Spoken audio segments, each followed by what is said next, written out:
In the aftermath of World War II, investigators began searching for clues in Hitler's Berlin bunker. Questions surrounded how the dictator died and what transpired during the final days of his rule. Digital reconstructions now allow us to view this underground setting with remarkable accuracy and detail. Hitler's death marked the end of both his dictatorship and the war in Europe. Eyewitness accounts provide insight into the bunker's final moments. The Holocaust Memorial in Berlin stands near the former site of Hitler's Reich Chancellery, where residential buildings now stand in what is today Gertrud-Kolmar-Straße. Once lay the entrance to the Führerbunker in the garden of Hitler's power center. Nothing remains of the Reich Chancellery, no visible traces, only an information plaque marking where Hitler's bunker once stood. On March 22, 1945, the last film footage of Adolf Hitler showed him decorating Hitler Youth members. Afterward, he retreated to the catacomb beneath the Reich Chancellery, his final refuge. The original Führerbunker was constructed in 1935-36 beneath the Reich Chancellery's banquet hall. After a Royal Air Force air raid in January 1943, Hitler deemed this bunker insufficiently secure. According to Albert Speer's testimony, Hitler ordered the construction of a new bunker in the garden behind the banquet hall, with the same dimensions as the old one, but with thicker walls and ceilings. The Führerbunker was approximately 3,200 square feet in size, situated 26 feet underground, beneath 11.5 feet of reinforced concrete. The bunker resembled a submarine with a wide central corridor sealed by heavy iron doors, like airlocks, with small rooms on either side. The bunker spaces were extremely cramped. Prominent guests occupied the upper and older bunker section, the Ante-bunker. This area housed the Goebbels children's quarters with kitchen and administrative sections on the opposite side. A staircase led from the ante-bunker down to the main bunker, Hitler's domain. The central corridor served as the main area where people waiting to see Hitler would gather, with beautiful paintings adorning the walls and comfortable seating available. Rooms branched off to the right and left of this corridor. The communications room maintained the bunker occupants' connection with the outside world. Telephone operator Rokus Misch, an SS officer in the Führer Escort Command, worked here. When quiet, with only the gentle hum of ventilation, the atmosphere reminded occupants they were essentially in a concrete coffin. Hitler's working quarters measured roughly 130 square feet. His living area connected to his bedroom on the right, while Eva Braun's room was on the left side, with no additional space beyond. The ante-bunker and main bunker were largely self-sufficient, with electricity supplied by diesel generators. The main bunker was never fully completed and remained damp throughout its use. It could only be occupied because pumps constantly removed water, creating an unpleasant atmosphere. While absolutely secure, it also functioned as a trap. Hitler had sought refuge here since March 1945, hiding from Allied air raids and the advancing Soviet forces. Stalin deployed 2.5 million soldiers in the Battle of Berlin, ordering the capture of Hitler's capital by May 1st. Hitler refused to leave Berlin or surrender. April 20th, 1945, marked Hitler's 56th birthday. Traudl Junge, one of his 4 secretaries since 1942, was present for the birthday gathering in the bunker. The atmosphere was somber, a quiet, modest reception that felt like a farewell with everyone. Congratulating him before most Nazi leaders hastily fled Berlin, Eva Braun, Hitler's companion, remained. She had moved into a room in the bunker in April, determined to stand by Hitler regardless of the circumstances. Soviet shells began falling in the government quarter. In the bunker, Hitler's valet Heinz Linger woke the dictator. On April 21, 1945, Hitler asked about the gunfire and whether the Russians were really that close. They were now just 7.5 miles from the Reich Chancellery. A dramatic meeting took place in the Situation Room as they discussed whether any escape remained possible. Adjutant von Loringhoven witnessed the beginning of this conference and recalled how catastrophic the situation had become. For the first time in his experience, Hitler abruptly ordered all adjutants to leave, retaining only Keitel, Jodl, Krebs, and Bormann. Martin Bormann, Hitler's secretary, Wilhelm Keitel, chief of the Armed Forces High Command, and Alfred Jodl, chief of the Wehrmacht's operations staff, remained. Hitler demanded a counterattack to defeat the Red Army, assigning this task to SS Obergruppenführer Felix Steiner's unit. However, Steiner lacked both soldiers and weapons. The Steiner Army Group existed only in Hitler's imagination.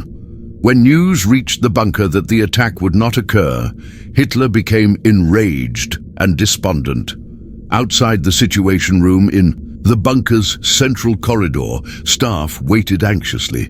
Hitler emerged with a pale, serious face and gathered his secretaries and Eva Braun, telling them to pack as the last plane would depart in 2 hours. Eva Braun insisted on staying with him, and Hitler embraced her, something he had never done in front of witnesses. Inspired by her loyalty, Hitler's 3 secretaries also decided to remain. At this point, Hitler announced that all was lost, and he intended to take his own life. On April 23, 1945, Soviet troops drew closer by the hour. A telegram from Berchtesgaden arrived in the bunker. Hermann Göring, the second highest ranking official in the Third Reich, demanded a sign from Hitler by 10 p.m., or he would assume leadership. Hitler was outraged at this perceived betrayal and stripped Göring of all positions, ending their long partnership. By April 25, 1945, the Red Army had encircled Berlin, with street fighting raging in the eastern and southern suburbs. The remnants of the Wehrmacht were disintegrating. The remaining officers knew they had lost but couldn't surrender.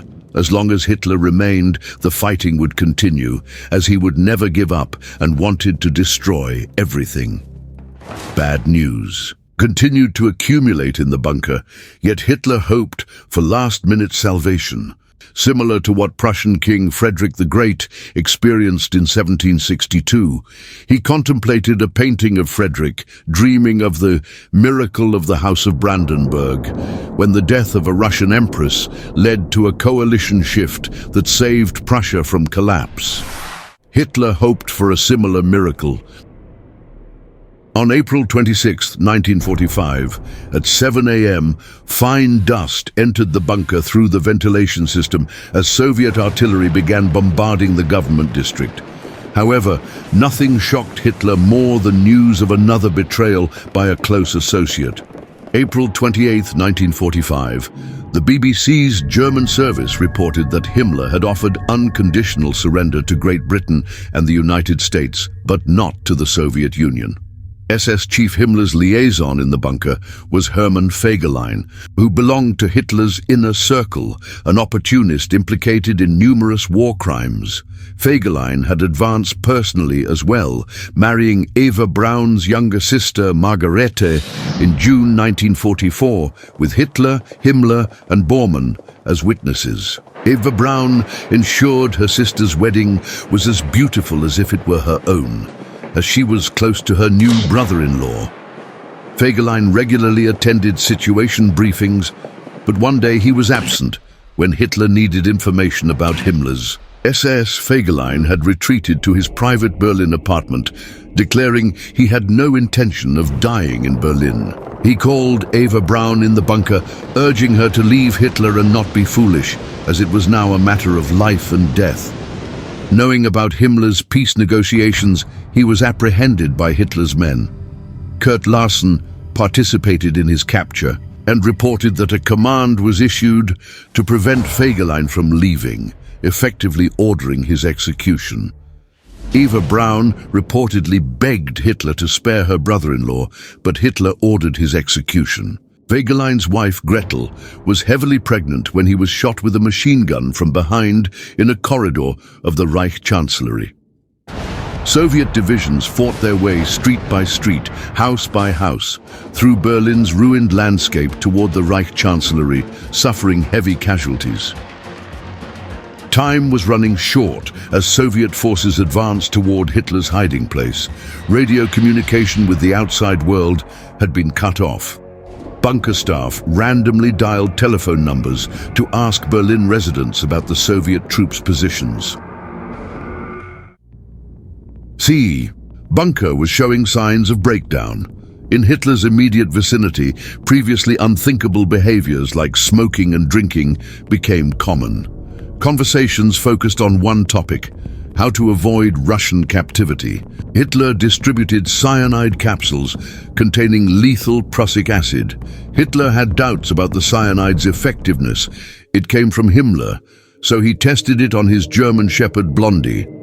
The dog's puppies and Eva Braun's 2 terriers were also killed to prevent them from falling into Soviet hands.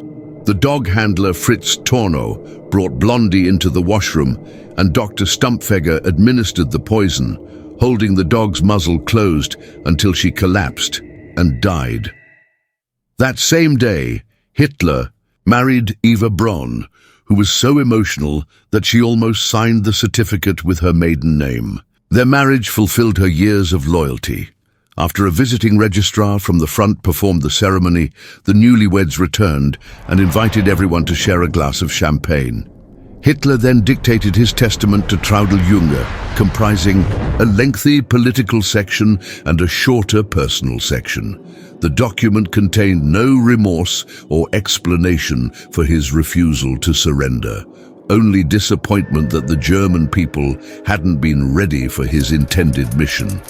It maintained his racist ideology and hatred of Jews until the end, blaming them for the war rather than himself. He instructed Germans to continue strictly adhering to racial laws. On the same day, April 29, 1945, American soldiers liberated Dachau concentration camp, which had symbolized terror and murder since 1933. The survivors were in catastrophic condition. At least 41,500 people were murdered at Dachau, while 6 million Jewish men, women and children fell victim to Hitler's racial fanaticism overall. Hitler still hoped the war would continue. He expected General Walter Wenck's 12th Army to accomplish the impossible, stop the Americans at the Elbe and liberate Berlin. On April 29th, Hitler sent a radio message asking about the position of Wenck's troops and when they would attack. 4 hours later, Hitler received news of the hopeless situation. He bid farewell to his closest staff with a final handshake with Traudl-Junge, remarking that by tomorrow, millions would curse him. Newly married and facing death, Eva Braun had no way back. On April 30th, 1945, around 3:15 p.m., Hitler and his wife retired to their private rooms. Heinz Linger had been Hitler's valet since January 1935, always at his master's side. 10 years after the war, he returned from Soviet captivity and was questioned as a witness in a proceeding at the Berchtesgaden District Court to officially confirm Hitler's death. Otto Günsche, Hitler's SS adjutant, reported a different account of the events. Their recollections differed, but there was no doubt about Hitler's death. Close associates carried the bodies up to the garden, doused them with gasoline, and Otto Günsche ignited the fire with a burning rag. This ended 12 years of Hitler's rule. Without Hitler's commands, his followers were like puppets whose strings had been cut, hanging lifelessly. Suddenly, there was no one giving orders, and everyone had to decide for themselves what to do. The Goebbels family remained in the bunker, having made their decision. Magda Goebbels, a fervent Hitler supporter, was determined to take extreme measures. She planned to kill her 6 children, having arranged this weeks in advance and rejecting offers to evacuate them from Berlin. She explained to others that she saw no alternative, not wanting her children to suffer after the war. She called it the most difficult decision of her life, but felt she had to go through with it. In her final days, she remained mostly in her room, spending less time with her children, perhaps finding it too difficult to look them in the eyes.